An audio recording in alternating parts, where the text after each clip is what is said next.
Hey there, my friends. It's Dr. Anthony Balduzzi, and I want to welcome you back to another episode here on the Fit Father Project and the Fit Mother Project podcast. Today, we're joined by an absolutely wonderful guest expert, Justin Frandson, who is a world-renowned athleticism and performance coach. He's the founder of Athleticism.com and EMFRocks.com, and he's been working in the field of athletic performance for over 25 years. He's also the author of a book called Athleticism, Whole Body, Whole Brain Plus Performance, which delves into the connection between athletic performance and the environment.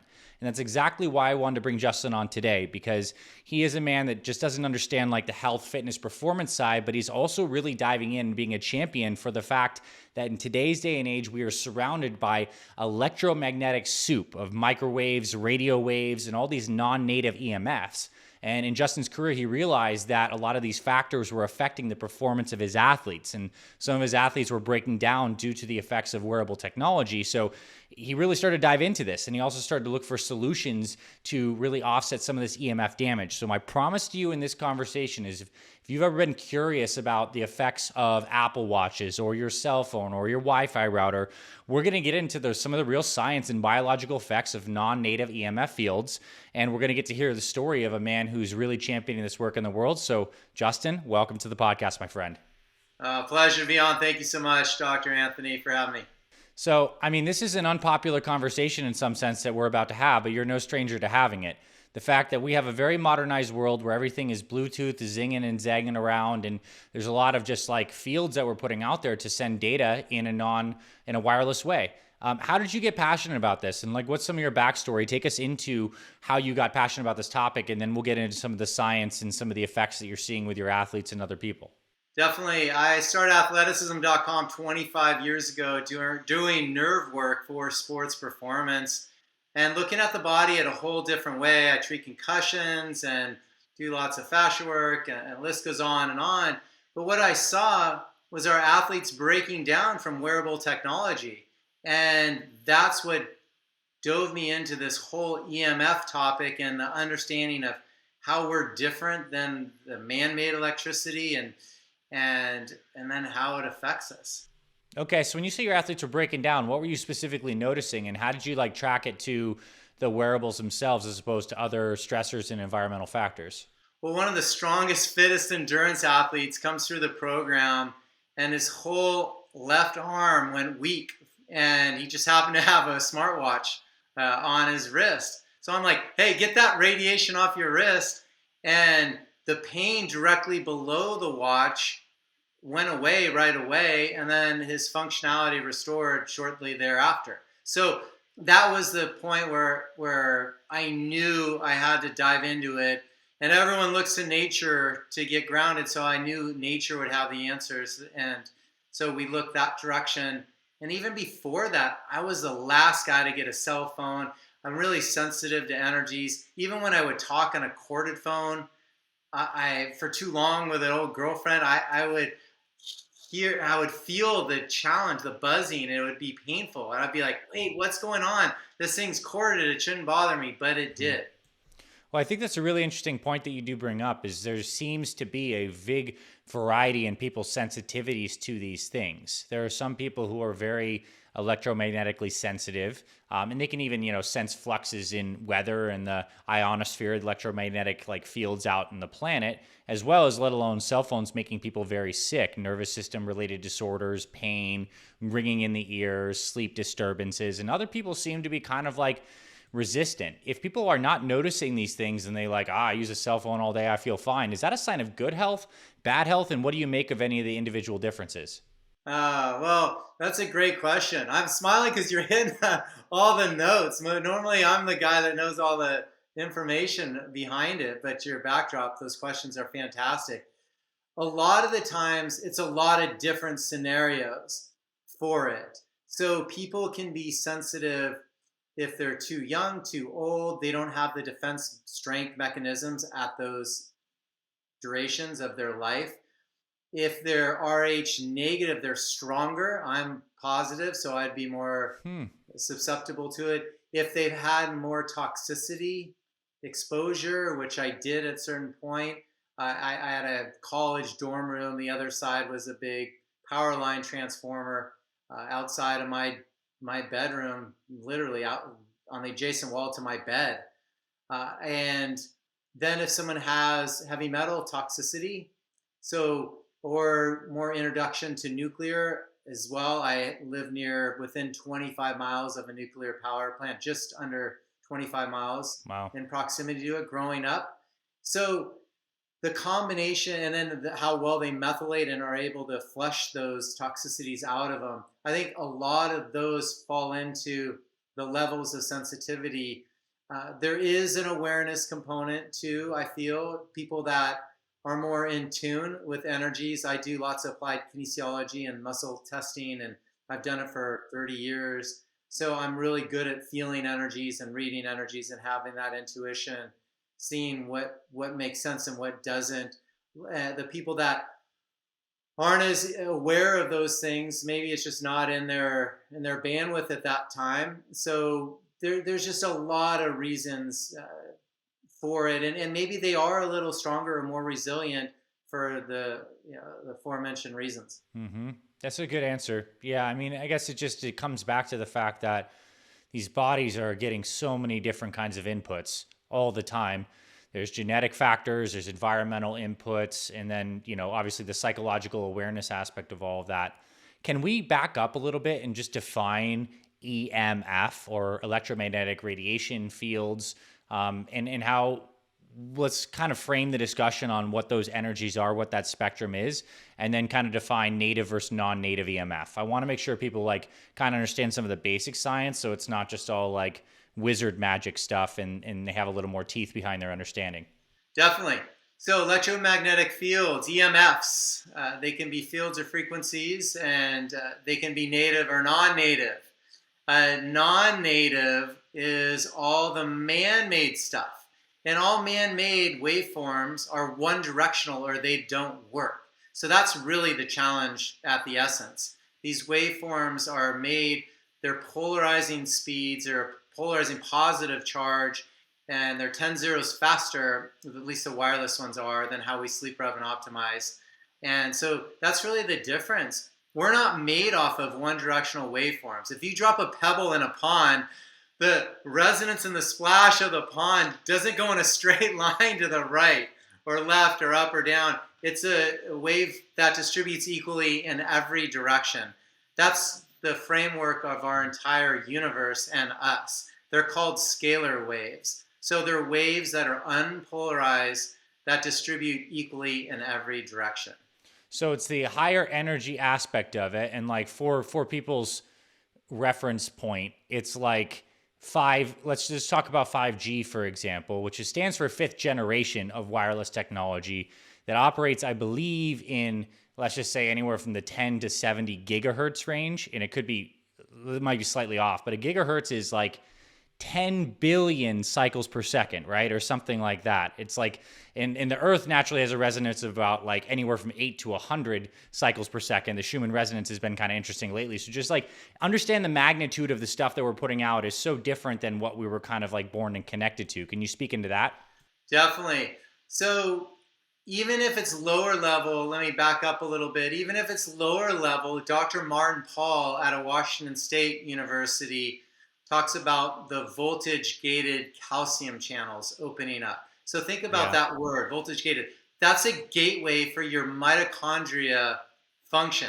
So that's the gateway for your mitochondria to actually generate the ATP, the energy.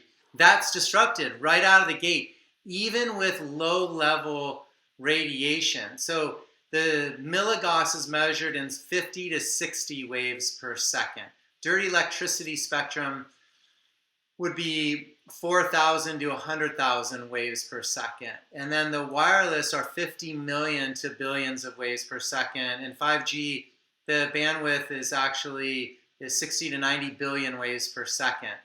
They roll out our wireless communication at 2.45 gigahertz or 2.45 billion waves per second at the same bandwidth that starts to destructure water.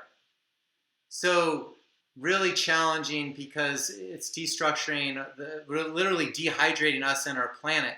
And going back to the Schumann resonance, it varies but it's as low as 7.83 hertz or waves per second, depending upon the season.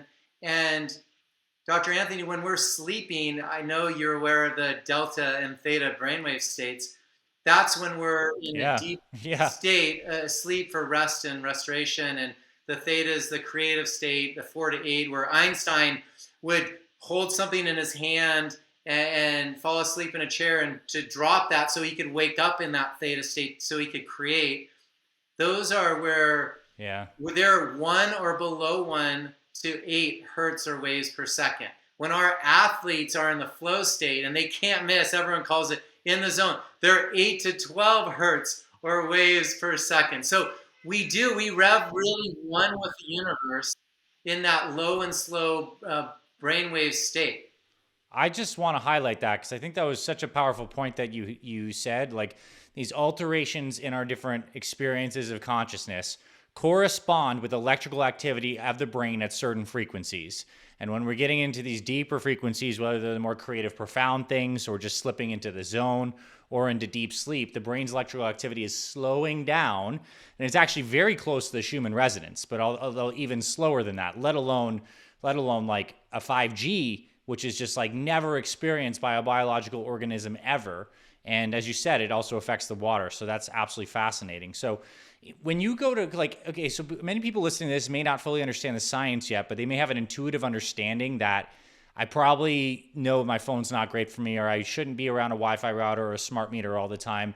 How do you begin to talk to coach athletes and people who come to you for help on how to like live life, but still mitigate some of their EMF exposure? What are some practical tips on how to like clean up the home or just do other things like this? Definitely. Well, the first part, Dr. Anthony, is to really understand the framework of what we're built on, and that we're in this living collective intelligence matrix where our air, we'll lean on the air part. Everything around us is our environment, but our air is the atmosphere. And that's where the ether or plasma, where waves and particles travel through. That's how we're able to communicate. So once we understand how everything works, and then when you introduce something that's 10 zeros faster, that's polarizing for our body, it will decharge us, that chips away our life force and our health, then we start to understand that concept of something's different than how we're designed, and then it can affect us. And then what we go is we start to look at what are the sources. And so there's meters that are made to measure the speed of those different wavelengths that I mentioned. And so you can get a milligauss meter or a Stetzer electric meter to measure dirty electricity and plug it in the wall. It's a great meter. And then you could get an acoustometer, like a one-directional meter. So I like to get a meter and point it at a cell phone, because the cell phone here looks all quiet. It doesn't sound like it's making noise. The second you point a meter at it, it starts screaming. And the noise that the meter makes is what our body hears, what our nerves hear, what plants hear, what pets hear, and it's noise pollution. And most humans can't hear that bandwidth, but that's what we're dealing with at all times. So I really encourage the meters to understand what the stressors are. And then there's 2 other steps: develop proximity protocols to it. So shut down devices and get your home as close to the resonance of the earth at night especially, and then get outside and get grounded by nature, because nature has this incredible medicinal bandwidth to heal us and frequency to heal us. So there is a physics component here. This is the best part about this whole talk. Yeah. You can convert a one-directional waveform into something that's unpolarized that our bodies accept. Getting out in nature is free. That's the best way to do it. The second best is to use our grounding bags, when you're inside the home. And that's what's going to literally bring the resonance of the earth to your home so we can coexist with this in our electrical boxes of our home. I want to talk about your grounding bags in some of the solutions in a little bit. Before we get there, though, I think I want to emphasize, as a man who has an acoustometer, it's behind me, and I measure all sorts of different kinds of things just to get data, because you can't see these things. Some people can feel them, but you can certainly measure them. Like the big thing is the cell phone is probably going to be people's number one source of like radio frequencies, like period. And these are coming like so people know in the microwave range. Like this is what the cell phone is, a microwave emitter. Like this is what it is. And the proximity thing you mentioned is good because like there's a huge difference between if you have the phone, a foot from your face versus like even like 3 or 4 feet away. Like the mitigation in the distance is massive. Just like a Wi-Fi router, you can have Wi-Fi in your house, but if you're on the other side of the house in your bedroom, there might not even be that much. So I think the proximity is like a massive thing. Can you speak into that and some of the readings you've had on that? Yeah, they have a SARS absorption rating of like 1.6 watts that you're allowed to do. And so they make these cell phones. So they test them away from your body. Every inch away, it's just exponentially safer for you. So these ratings are just know that we're an antenna. We're absorbing this stuff. So that's not optimal, for our body to have that. We want to develop those buffers for us. And kids have a higher absorption rate too because by body weight, they have higher amounts of water. And let alone all these kids right now all glued to iPads and like phones and stuff like this all the time. Like it's kind of sad because it absolutely does influence the nerves and the neurons, how the mitochondria function. It opens up those voltage-gated calcium channels, which can actually damage the DNA when calcium rushes into a cell. So it's like there's like real science behind this stuff, but I guess it's kind of like unpopular to chat about. So like, why is this not like a global conversation? Yeah. It's ionized radiation, literally, and that's what we're dealing with. And so in 1996, our government set procedural levels, and he said if something's ionized and it causes a thermal effect in the body, it's not okay for us. But if it's non-ionizing, it's okay. So they're ratcheting up these levels as high as they can and avoiding that thermal discussion. And they're doing it with cell towers outside of homes and smart meters and all the wearables and the computers and smart TVs and Alexas. And I mean, the entire grid, satellites, they're all saying that it's non-ionizing, but it really is. These bandwidths are in the billions of waves per second. So there's no scratching your head on it for me why we're adapting to all this stuff, because we never seen the electrification of our entire world at this level ever. And that book, I think you mentioned the author of that book, Dirty Electricity, which is a cool book that kind of goes through the history of like as we started to electrify things, how we saw a big explosion of cancer and heart disease and diabetes and stuff like that. And then I also want to comment on the ionization, non-ionization. So ionizing radiation, in my understanding, is like very high powered energies, things like X-rays and gamma rays. And like slower and lower than that would be microwaves and radio waves, which people say are non-ionizing, and they're probably not. But regardless of whether or not the EMFs ionize, which actually like excites an electron off things and directly can damage DNA, there are non-ionizing damaging effects of EMFs, like the voltage-gated calcium channels you mentioned. It actually messes with the electron transport chain to the mitochondria. Regardless of if DNA is damaged through an ionizing process, like there's still damage in non-ionizing effects. So that is the big industry talking point is only, it's non-ionizing, so it's safe. But we're far more complex than just that. Like ionizing radiation, like UV, for example, ionizing affects us, but other things do too. Yeah, and again, we're talking about one directional waveforms. We got to go back to the simplicity of how they're made. A cell tower has panels facing every direction because those waves have to point in that direction for it to work, or it doesn't work. Yeah. So we got to really understand this makeup of it. And the book that describes it the best is The Invisible Rainbow by Arthur Furstenberg. And he categorized the history of electricity and life. And he really categorizes back to 1889 when we first introduced electricity in our homes and beyond that. Yeah. So they called the flu before that time because it would fly in and fly out with the cosmic shifts, as you spoke on, solar flares, pressure shifts in the atmosphere, atmospheric shifts. Our bodies will adapt to, REM patterns will change. It directly affects our system. And then once we introduced electricity into our homes, the flu was here to stay. That's crazy from just that point alone. But in 1918, we rolled out radio waves. Yeah, maybe they're non-ionizing. I don't know. But every place that broadcasts the radio waves or has a radio station, there is a huge cluster of health challenges. So 1918 was the first time they rolled out radio waves, and that was the Spanish flu. So a lot of people got sick and adapted to that, and many weren't able to. And then the satellites in the Van Allen belt for the Hong Kong flu, and then World War II was radar.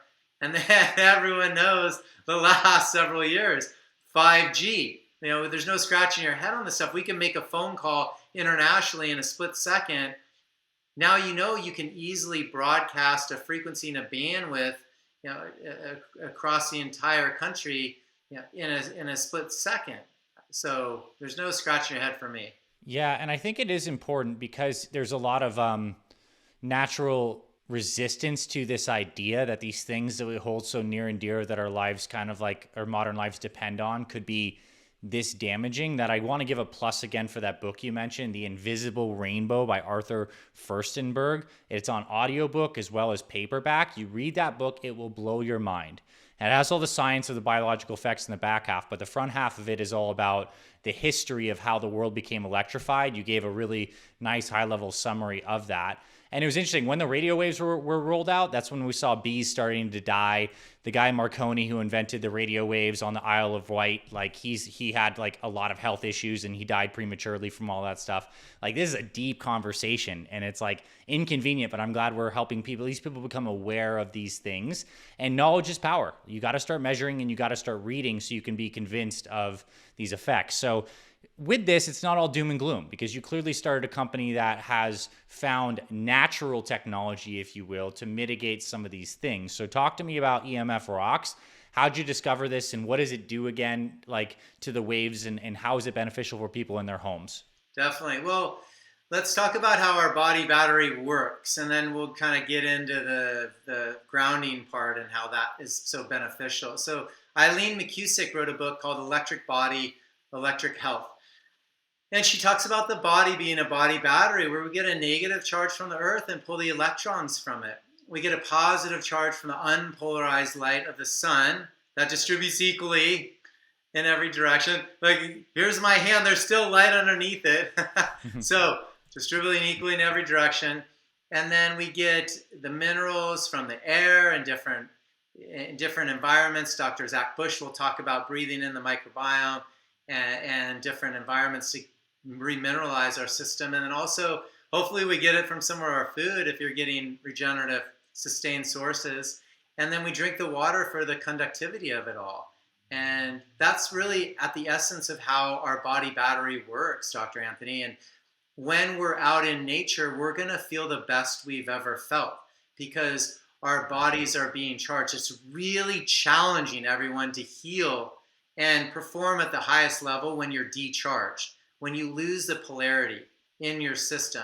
And what I've seen clinically is the eyes, the teeth, your thymus, which is your upper chest, and your large intestine, the intestine area below your belly button, are the 4 areas that get decharged by EMF the easiest. So for me, it's easy to make an athlete stronger, because when you can get their joints, their weak links, stronger, the whole becomes stronger. When we can recharge those areas that are the weaker links for EMF, the whole becomes stronger. And then we use our grounding bags to actually clear the biofield.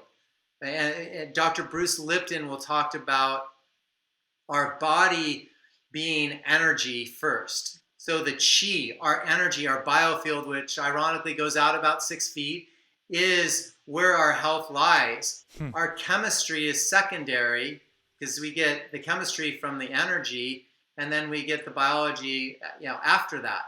So a lot of times we get those things switched around, but our energy field is what we really want to focus on, and getting in these natural resonances will help do that. And what we did with the grounding bags is we found an incredible mine that has moisture and magnetic properties, not just like shungite or amethyst or black tourmaline that have the known magnetic properties.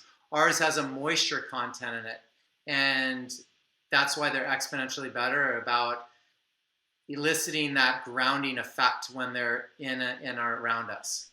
So these, we basically have a bag of these special rocks effectively. And these rocks have magnetic and they also have some hydration to them. And that harmonizes an environment that we're in. So you'd put them in like a bedroom or something like this. And now we have a more natural EMF zone. Is that the concept? Right. So what we did is we hand mined crystals. The crystals have moisture and magnetic properties. They're beautiful pink crystals. Unfortunately, we can't really display them out or wear them with pride. But what we can do is we can deploy them in these grounding bags, and you got to keep them sealed so it preserves them. They'll last for several years as long as you keep them sealed. But they have the moisture and magnetic properties, and what they do is they create a coherence between us and the non-native waveforms. Okay. That's interesting. So if you were to take an acoustimeter or some kind of measuring device that would measure a cell phone radiation, does it actually like go down in the presence of these things, or is it more that it's just a harmonized field beyond the measurements of an acoustimeter? There are ways you can lower and get meters or get our products to show that meters meter less signal strength. That's not the game we're playing. What I'm looking at is your bio measurements, your body. How does your body respond to it? So Dr. Berlando, alphavetic.com, he did a waveform test. So he has dual impedance antennas, and they measure your chi and any distortion in your chi. And the grounding bags clinically passively treated up to 91% of the markers that were off from the EMF being present in the body. That's phenomenal. He's never seen or tested a product that can clear at that level. The lowest was 67%, and her thymus was decharged. But if we would have done the tapping protocol to clear, you tap on the bag and you cover those areas, she would have been off the charts. I don't even know what the score would have been, but we had to do a passive test. But the grounding bags create that coherence, so we're ended up getting good from these devices. It's amazing what physics can do. For sure, because it is just physics and understanding of different waveforms, and like, it's beyond my understanding the exact specifics of it, but I'm working on it as obviously you are, and you have some solutions which are super cool. Okay, so let's talk about what your personal practices are. Do you have kids, by the way? Yes, I have one daughter. Yeah. Okay. So I want to know your practices for yourself personally as it relates to cell phones, Wi-Fi routers, and like how you keep your house right, as well as like what you do with your daughter, if anything, to have like healthy, safe life, good performance, still using technology, but not being necessarily damaged by it. Right. Well, she has her phone and her computer. Obviously, it's best if we hardwire it. That's optimal. We have grounding bags. I do the proximity protocol, so a laptop is never on her lap. Can you imagine a battery and a router over your reproductive organs and selling that? Right. That's what the industries are doing. So educating the kids is one of the foremost things for their reproduction and their future reproductive organs to be viable. And so I teach her never to have a phone up next to her head. I teach her not to have a laptop on her lap. It's always adjacent to her. Even if they're getting the millimeter waves, that buffer, that proximity distance is safe enough. And then we use our grounding bags and to create the coherence between her and the waveforms. And I do the same thing. But right here on my desk, I'm hardwired. So my computer's hardwired. My phone's on airplane mode right now, or I put it inside of a Faraday bag, one of our Faraday bags. And so that's how we develop proximity programs. If someone has to have their laptop on their lap, throw one of the Faraday bags underneath the computer so it repels the frequencies away from you, and then have a grounding bag on your bed or desk to help create the coherence. So there's ways to use these devices and this technology. Another example would be a smart meter, which is an automated gas and electric meter. Josh Del Sol did a documentary movie called Take Back Your Power. Encourage everyone to watch it. But these smart meters are two-way routers that ping every 7 to 15 seconds. So you want to make sure the bed of your kids or yourself are not positioned on the opposite wall of that, or they'll have tremendous health challenges. And I've seen kids grind their teeth to nothing and then have seizures and then autoimmune and cancer and commit suicide from too high levels of EMF exposure. So really looking at your invisible environment and then the tangible environments around you and developing some proximity protocols with it, and then using some shielding when needed, and then definitely the grounding bags to create the coherence, because that's a natural resonance. That's not a man-made device attempting to keep up with man-made signals. That's like eating GMO food. This is nature's way of protecting us. Yeah. And I guess like also depending on where you live in the future, small cell towers, because those 5G and millimeter waves like have a lot of interference, like they can't go very far without getting blocked by certain things. There needs to be a lot of small relay towers everywhere. And also, I think a lot of the telecom companies have the ability to use people's individual routers, Wi-Fi routers as relay stations now within terms of service. Like it's like, whether you like it or not, this is the world we're kind of about to live in. And I suppose insofar as you can keep your home environment better and you can sleep better, I mean, at least that's a big chunk of your life that is in a more natural EMF state. Definitely. They're using the routers in the homes. They'll have hotspots on them so they can connect to them even when you turn it off. They use the cell tower. The smart meters act like a cell tower on your home. We're really being inundated. They're rolling out laws that they could, at their whim, with no due process, put millimeter wave technologies on your home, literally on the roof of your home. Mm-hmm. It's really devastating to know that the FCC doesn't care about your health and is just looking for bandwidth when we've gotten away from when fiber optic cabling, DSL cabling, it's faster, it's safer, it's more reliable. There's minimal health challenges, for our body. We're just leaning away from that when we've invested so much into it. Every school should have their kids hardwired. They don't need 30, 40 kids in a classroom with 30, 40 routers plus their cell phones on all the time. That's just causing tremendous, I call it level 1, 2, and 3. Mm-hmm. Level 1 is all cognitive, lack of focus, memory, anxiety, fatigue, stress, behavioral challenges, headaches. Obviously, the lack of sleep is a big thing our grounding bags help with as well. But then level 2 would be more severe headaches and migraines, bloody noses, ringing in the ears, non-trauma concussion symptoms, which we saw in the Havana cohort, or Havana syndrome, which was the first attack of U.S. embassy workers on foreign soil with microwave. And then the level 3 would be the bigs: cancer, suicide, diabetes, Alzheimer's disease, cardiovascular disease, and then infertility. Mm-hmm.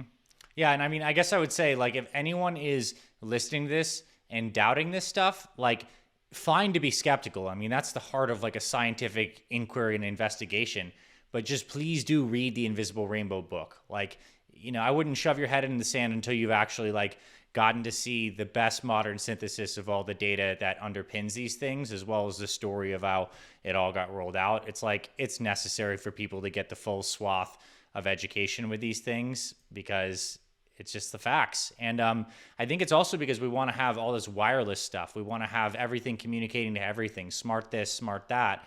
And there's a big financial incentive not to go develop the infrastructure for fiber optic cables everywhere, rewire a school to have Ethernet ports everywhere. It just costs money. It's easier just to broadcast the Wi-Fi out there. And then the political aspect of it is kind of, you alluded to, is like in the United States, at least, we had the Telecommunications Act of 1996, where the FCC basically took over and made it only a federal issue, where states and local areas couldn't decide what they want to do with these different kind of cell tower deposits. It's like federal only.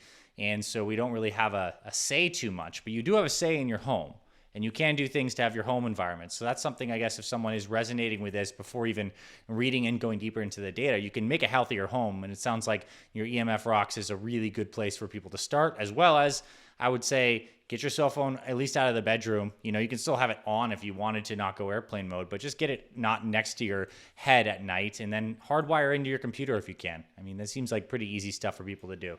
Definitely. These EMFs, Dr. Anthony, at the first, they mess with the mitochondria functionality, but they're really an oxidative stress on the body. And this bandwidth of destructuring water is a huge topic. Dr. Ibrahim Karim, the founder of biogeometry, is on record of saying that it's dehydrating our entire planet. And in conjunction with the chemical aerosol trails that they're dropping from the skies, there's another colleague, Gary Lineham, and he talks about the silica being depleted in our body from the barium.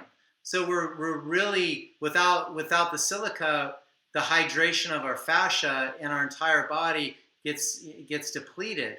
So we have to use those incredible minerals to get it back into our system and keep our body hydrated, because they keep dropping the levels of what percent our body is of water. You drop 1% of somebody's body water, what our makeup is. Yeah. That's a massive amount. So we really have to unlearn what we've been told and taught about what health is. And unfortunately, the telecom industry isn't the only one. We see it in agriculture and the fake foods, and then also in the auto industry. Now they're rolling out electric cars. And this is probably the other biggest topic, is electric cars are not good for your health or the environment. And it's not a net zero. Sitting on a massive battery. I've never read, correct me if you've ever read it, Dr. Anthony, but sitting on a massive battery is not good for your health. It never has been and never would be. Yeah, I guess my buddy has a really fancy electric car, and I have taken some of my equipment in there to do readings in his car. His particular one wasn't that bad, but I think that's probably due to the position of the batteries. I'm sure other ones are different if the Teslas have batteries all the way underneath them, but yeah, it's not. There are health effects by being bathed in electric fields, and the electric fields are different than even the microwave emissions from a cell phone, which are different than radio waves. They all have kind of uniquely damaging effects just in general. So it's a complicated world we live in. I wish it was as simple to say, eat your fruits and vegetables, move, get outside, and drink some clean water. But we have a lot of environmental factors right now that you need to know about if you want to be optimal. And what you don't know about can still harm you. That's just unfortunately the facts. Yeah. Well, we had a colleague test, and he was working with mostly professional athletes and got hired by military to do blood analysis. He threw in a variable of guys and girls driving electric cars. The biggest marker change in all of his blood work was 18% lower testosterone for them driving electric cars. So most of the guys, I live in That's interesting. I live in Southern California, Newport Beach area, and everyone driving an electric car that's over 50 is doing synthetic, testosterone. So they don't feel the effects. If they don't feel the energy, they're not feeling the effects because they're using synthetics to do it, but they're cooking their family while they're in it. I can't sit in an electric car. And when the thing's driving, when it's accelerating, when it's decelerating, what's the difference in the vibration when it goes from 1 to 10 miles an hour, or 80 to 100 miles an hour, or 50, 60, or when it decelerates, or when it's in reverse and when it's charging? We haven't done all the tests. I've done a lot of them, and I know that it's super high. It's upwards of 70 milligauss inside of a car when it should be 1 or below, according to bioinitiative.org's work. So we know Dr. Martin Paul's work and Todd Watts with Cellcore, Dr. Todd Watts, we talk about the Lyme, mold, parasites, microtoxins, candida, all being charged by EMF. If you want to keep a dad healthy, the last thing you want to do is to give them a crazy invisible stressor close to them. Yeah. Close to them at all times, let alone the cell phone too, right? That's oftentimes in the pocket at the same time as the car. And you mentioned a website that is good for people to check out. Go ahead. I just want to mention one thing, bioinitiative.org. So bioinitiative.org. If you put in /conclusions, so bioinitiative.org/conclusions, you can see it's a dated report, but it has a lot of this research on fertility and testosterone effects all laid out through hardcore scientists that care deeply about this. So there's preponderance of stuff people can learn about. So continue, please.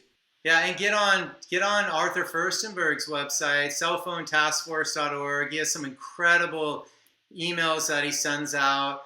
And I was going to go into proximity protocols with cell phones. We actually manufacture a mini grounding bag, and the minis are great for a pocket, for a purse, or a backpack for the kids. And the deep sleep, these are about 1 pound. These are about 2 to 3 ounces.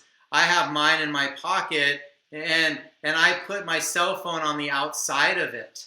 So I have a buffer with my cell phone directly, not on my skin. And you could throw them in purses or backpacks, or use the Faraday bags, and they come in 2 different sizes, where you can create those buffers of where these stressors aren't right on your body. They're not a direct stress on you. And what's going to happen is when you put a phone in a Faraday bag, it's going to save the life of the battery, because the reason our batteries die so fast is because the aggregation of information. Every app is pulling all these markers off of us. And so it's a huge privacy challenge, especially when we're giving them away our biometrics, our eye retinas, our face print, our finger, our palm, our voice. We got to slow down this information and develop proximity protocols of awareness of this stuff. These are tools for us to use them, not for them to use us. And another big point I want to make is we got to get out of this meta universe. You got to connect to God. You got to get grounded by nature. That's what's going to help facilitate you healing and keeping your vitality and your life force up. Not having someone, a computer, or something, I should say, tell you how you feel, how you slept, how much steps you took. No, do a baseline test once, and then do an endpoint test, maybe a midline, and then that's your gauge, and then know from there. You don't need radiation on you 24/7. That's not enhancing for you. Yep, for sure. I mean, you bring up so many good points, and I honestly love that you brought it from my personal experience of truth to the God connection point, because I do believe that living in a way that's more connected to native EMF in these fields is a way for me to live closer to God. So it's like, that's why it's a very motivating and connected experience for me. And a couple other, just to loop back, because we're kind of having a fun all over the place conversation here, is on the blood markets, and we mentioned testosterone. One thing that's very clear, and we've known this for a long time, is when blood itself is exposed to foreign electromagnetic fields, it actually clumps up. They call these rouleau formations, where the red blood cell itself is kind of like a donut, and it's meant to have this nice natural charge on it, and that keeps it flowing and not clumping. But when we get EM fields, the blood gets really clumped up. It gets clotted, and when clotted blood gets all clotted, it can't flow through those small capillaries to your end tissues. It can't exchange oxygen as well, and that's what grounding does. And I'm sure your bag as a grounding device actually does that too. It causes blood to unclump. That's when connecting to the earth causes that. There's a book called Grounding by Clint Ober. It might be called Earthing or Grounding by Clint Ober. It's an amazing book. Yeah, it's an amazing book about, basically, it shows you all the blood on electron microscope slides and stuff like that of the clumping and the unclumping. And also shows you how athletes have been using this for a lot of time. The Tour de France cyclists, a lot of them, at least at the time of writing the book, slept in grounded bags, like sleeping bags that were grounded, because it healed up recovery times. Wounds heal faster when you're connected to native EMF, and blood flows better. Those things are obviously connected. More blood flow, more healing, all these things. So there's a lot going on here. It affects every system, period.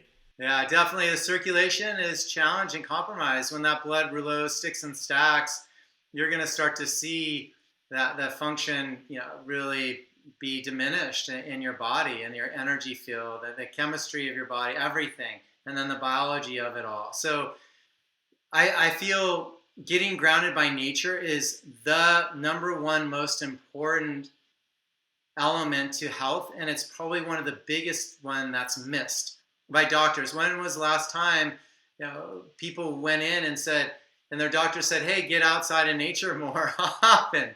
I mean, it doesn't happen that often. Obviously, with guys like you that have more awareness, those are part of your protocols. But across the board, most people don't think about that. Most, and especially in the Western medical genre, don't even talk about it. I mean, our tribe's naturopathics and chiropractics and acupuncturists, and we do have a lot of aware MDs that sell our products, and we sell these grounding bags through doctor clinics all around the country. So I'm one of the few that gets to talk to more doctors than most, and they are not typically prescribing nature as a way to heal right out of the gate. And it's free. Yep, it is. And you know what's really interesting? It's like, I think we think of history as being so linear and progressive all the time. Like, we're constantly building up and becoming more wise. Yet if we look around at the health effects today, we're in worse shape than we were 100 years ago. Like, obesity, diabetes, heart disease wasn't rampant like it is today. So are we really wise? And what I think is fascinating is that, like, hundreds of years ago, a lot of the European physicians, when they had people coming in with chronic illness, they would prescribe fasting and dew treading. And dew treading was the practice of walking on the morning dew when the grass is still wet and it's more electrically conductive. They'd say, take a walk on the grass, and they would just basically fast them or feed them certain kinds of broths. Now, did that cure everything? Probably not. But like, they were onto some stuff that they understood on a deep level here. Everyone's now talking about the regenerative capacities of fasting and now earthing and connecting. Like, we've known this for a long time. And so this is not like new news. It just feels new. Well, I mean, those are fantastic points. And to second that, the diabetes thing, and Arthur Furstenberg talks about diabetes never even being able to be found 130 years ago. Literally 6 cases in the entire world were found. He couldn't find it in any research books. And then now, obviously, fake food, it's so rampant, but it's an electrical disease for sure. So, I know you have some great products on your site to roll out, and help burn ketones. And we have a MCT oil called lean oil that helps normalize your mitochondria and the spiking of the glucose. So these are systems that are really important when we start to understand this whole picture. It's not just one thing that's going to get you better and protect your family. It's a really a compilation of all these different pillars of what I call health. It's not, shutting down your oxygen, or it's not injecting something into your body. That's not health. As much as the narrative will say that health is living, loving, breathing fresh air, grounding, smiling, sweating, being close to each other, connecting to God, and really exercising, getting the muscles working. You gotta, and staying hydrated is exercise, nutrition, hydration, and owning your power, literally, and the quality, quantity, frequency of each of those. Those are the pillars for health. And a lot of that's free. The part about praying and getting out in nature is free.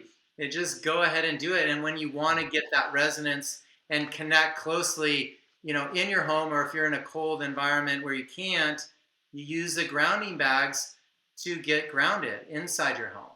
Well, I mean, I think that was really just beautifully said. I know we've binged around a lot of places, but that might be the place that we kind of like land, that these things of good living are connected to truth and natural law. Our body needs certain inputs: the hydration, the balance of the nervous system, the sleep, the movement, the social connection to a higher power.